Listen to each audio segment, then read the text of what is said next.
عاملين ايه؟ يا رب تكونوا بخير. صباح الفل والورد والياسمين على عيونكم.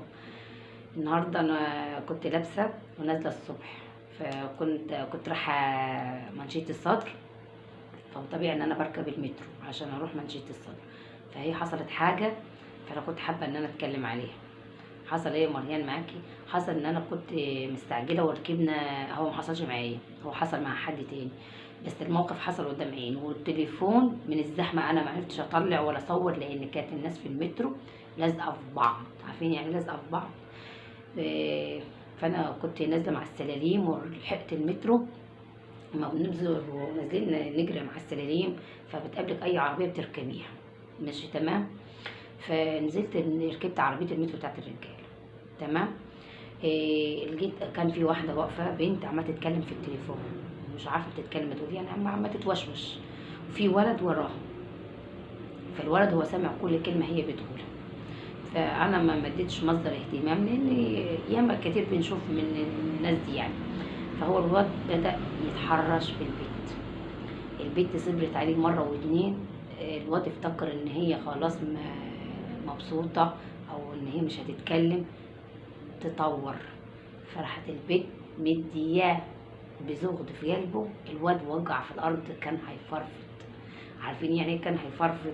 يعني عايزه اقول لكم ان الناس كلها اتلمت عليه قالوا ده مات. بس انا من الزحمه ما عرفتش اصور خالص، ما عرفتش اطلع التليفون اصلا من الشنطه. بس إيه الناس اتلمت واقول لها في ايه، ولا أنا ما كلمتهاش وما مش عارفه ايه. بس انا كنت شايفه كل حاجه بعيني. إيه، الواد فعلا اتحرش بالبيت. وهي بنت تقريبا من طلبه المدارس، يعني تقريبا كده من طلبه المدارس، من الزي اللي هي كانت لابساه من طلبه المدارس. بس كانت ميك اب كامل. إيه، شعر يعتبر شبه باين. يعني اختصار للموضوع ان الموضوع كان تحرش. فهم نزلوا في المحطة وقالوا هيعملوا محضر ايه تحرش. فالبت ما نزلت من المترو كملت على الواد. يعني يا ريت يعني مش كفاها الزوج اللي هي بتقول في قلبه في المترو.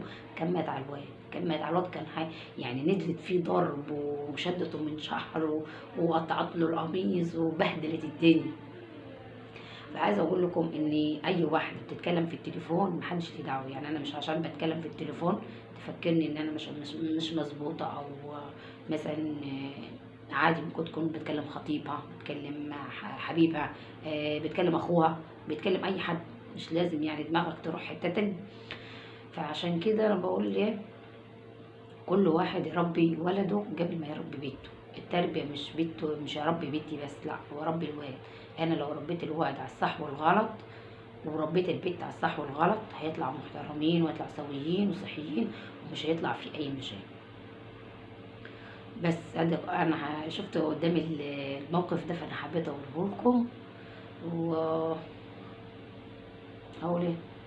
هقول حسب الله ونعم الوكيل في كل واحدة تعمل في تربية عيالها، وان هم يكونوا سبب في اذية حد تاني او واحدة تانية. فالواحدة تربي ابنها قبل ما تربي بنتها، لان لازم يكون الانسان عنده اخلاق. حتى لو انا شفت حاجة وحشة انا مالي. يعني انا حتى لو الانسانه اللي قدامي دي مش كويسه، انا ماليش دعوه. انا مربي، انا ابن الناس، انا محترم، انا متعلم. انا طالع على اكل عيش، مش طالع اتحرش ولا اعمل مشكله ولا اتعامل لمحضر ولا اتحول للنيابه. اقل محضر تحرش دلوقتي فيه 15 سنه. يعني انت كده مستقبلك ضاع وهي عملت لك محضر وشوهت لك سمعتك والدنيا كلها. وطبعا فرغوا كاميرات المترو، وطلع فيه فعلا ان في هو كان واقف وراها واتحرش بيها. يعني في محضر رسمي وفي قضيه واتذاعت على النت، الناس كلها عرفتها تقريبا. وصورة البيت برضو نزلت على النت. بس انا بصراحه عماله ادور على الموقع، هم قالوا لنا احنا ما كنا واقفين عمال نتفرج، قالوا لنا ده نزلت على النت. بس انا بصراحه بدور على الموقع مش لاقياها.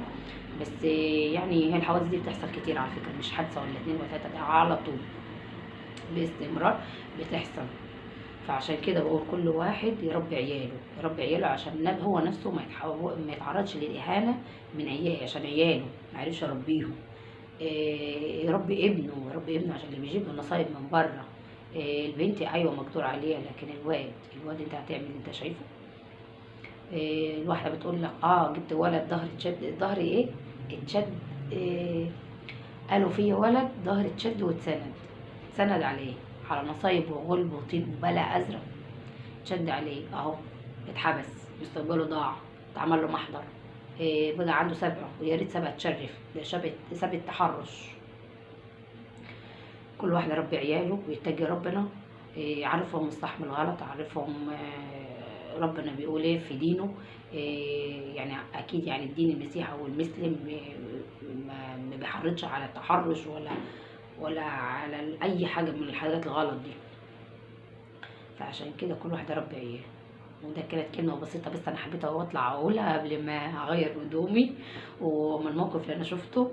وبأمانة كان نفسي أصور بس من الزحمة والمدعكة، وبصراحة أنا خفت أصور حد ياخد مني الموبايل، لأنه كانوا مانعين التصوير نهائي. يعني أي حد كان يطلع تليفون بيصور، أي موقف بيحصل زي كده بيطلع موبايلاته وبيصوروا. فأنا كنت خايفة أطلع الموبايل أصور، الموبايل اتاخد مني، يعني وسط الزحمة دي كلها الموبايل اتاخد مني. فأنا كنت خايفة من النقطة دي. وكانت الدنيا زحمة زحمة زحمة، وكانت مليانة حكومة، وكانت الدنيا مركوكة ركة وعرة قوي طبعا، واحنا صعايدة. وبصراحة أنا الحاجات دي يعني أنا كنت لوحدي، أنا أصلا بروح منشية الصدر لوحدي، بسيب العيال وبروح منشية الصدر لوحدي، لأني أنا بحشي ضرسي، بروح مستشفى طب عين شمس، منشية الصدر، بنزل منشية الصدر، بركب ميكروباص بروح طب عين شمس، لان العيادات بره تقويم ومش عارفه ايه والكلام ده كله، فهم مشوار طويل. فانا خدت من قصيره ورحت على المستشفى. فكنت بروح المشوار ده طبعا، والموضوع ده ما حصلش غير ما المدارس بدات. يعني انا قبل كده كانت الدنيا هاديه وحلوه، والموضوع ده ما حصلش غير قبل المدارس ما تبدا، بس مش اكتر. حطوا لايك للفيديو، تنسوش تشتركوا في القناه، وحافظوا على اولادكم وعلى بناتكم، واشوفكم في فيديو جديد.